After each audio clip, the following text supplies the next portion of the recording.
अंतागढ़ की, तो अंतागढ़ से हमारे साथ हमारे सहयोगी जावेद खान जुड़ चुके हैं।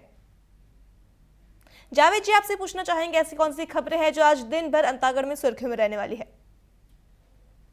देखिए, मैं अंतागढ़ सिर्फ अंतागढ़ की बात नहीं करूंगा। सबसे बड़ी बात तो यह है कि अंतागढ़ क्योंकि बस्तर में आता है, और बस्तर में जिस तरीके से अभी माओवाद को लेकर लगातार सरकार द्वारा हमले किए जा रहे हैं, सरकार द्वारा लगातार नक्सलवाद खत्म करने की बात कही जा रही है, वहीं माओवादियों द्वारा खास करके जो स्पेशल जोनल कमेटी के प्रवक्ता द्वारा सरकार से निवेदन किया जा रहा है। अभी हम बता दें आपको, जो प्रेस रिलीज जारी किया गया है उसमें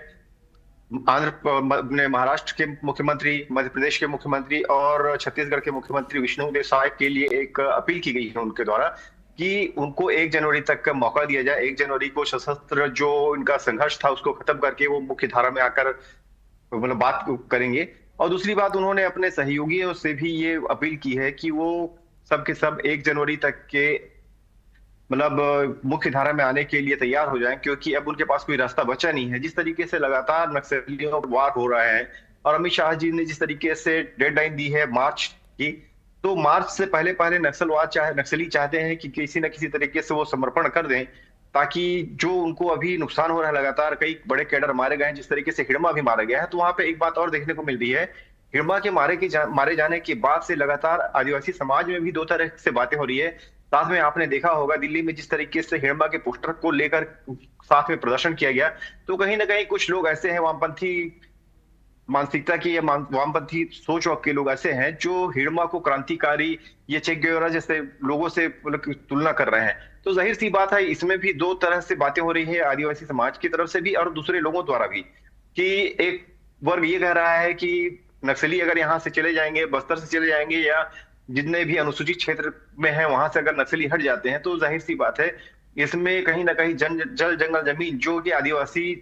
लगातार उसकी सुरक्षा करता रहा है, वो कहीं ना कहीं धीरे धीरे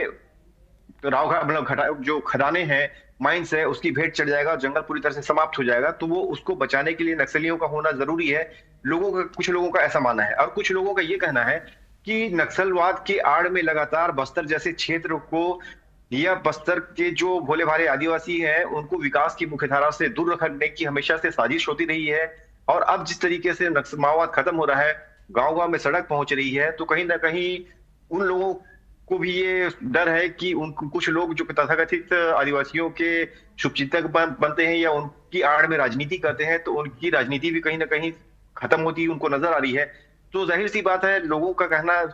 दो तरह से हो रहा है। और यही बात अगर करते हैं, अभी जो प्रेस नोट जारी किया गया है उसमें नक्सलियों ने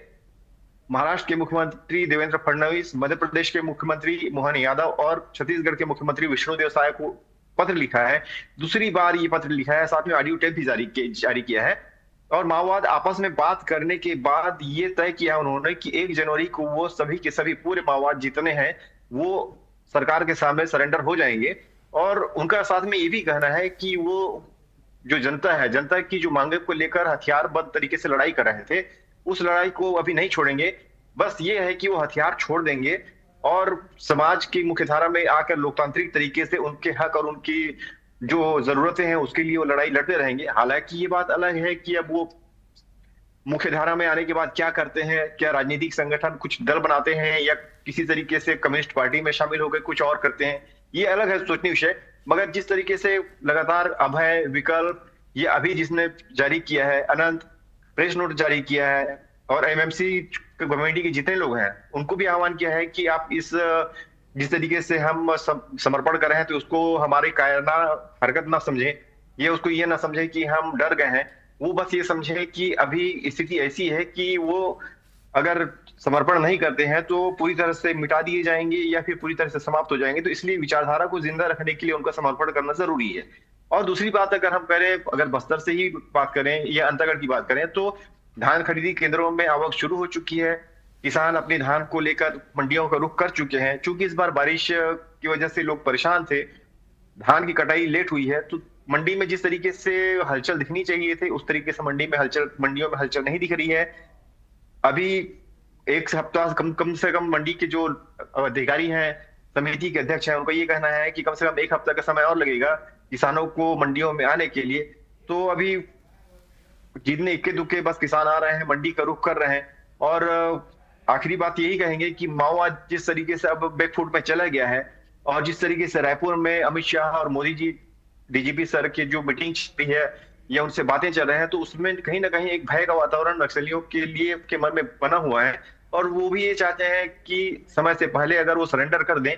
तो जिस तरीके से बड़े कैडर के लोगों का इनकाउंटर हुआ है, कई बड़े कैडर के लोग समर्पण कर चुके हैं, मगर जो स्थानीय आदिवासी युवा हैं, जिन्होंने माओवाद का रास्ता पकड़ा, जिनको किसी तरह से माओवाद के गर्त में ढकेला गया, वो दोनों तरफ से फंसे हुए हैं। क्योंकि वो एक तरफ तो अगर मान लीजिए मुख्यधारा में आते भी हैं, तो उनकी बहुत पूछ परख होगी, आने के बाद ऐसा संभव होता नजर नहीं आता है। और बड़े कैडर के जो माओवादी हैं, जो मूलतः आंध्र के हैं, आंध्र प्रदेश के हैं या फिर तेलंगाना साइड के हैं, उनकी पूछ परख जाहिर सी बात है कि वो उस तरीके से होगी। मगर जो छोटे कैडर के हैं, संग्राम सदस्य हैं, वो कहीं ना कहीं उनके अंदर डर है कि अगर वो समर्पण करते हैं, तो उसके बाद सरकार द्वारा उनको जो पुनर्वास नीति के तहत दी जाने वाली सुविधाएं हैं, वो कितनी मिलेगी और उनका अस्तित्व आगे चलकर कैसा रहेगा। जी जी जावेद जी, तमाम जानकारियों के लिए आपका धन्यवाद। तो ये थे हमारे साथ जावेद, जिन्होंने बताया कि ऐसी कौन सी खबरें हैं जो आज बस्तर अंतागढ़ में सुर्खियों में रहने वाली है।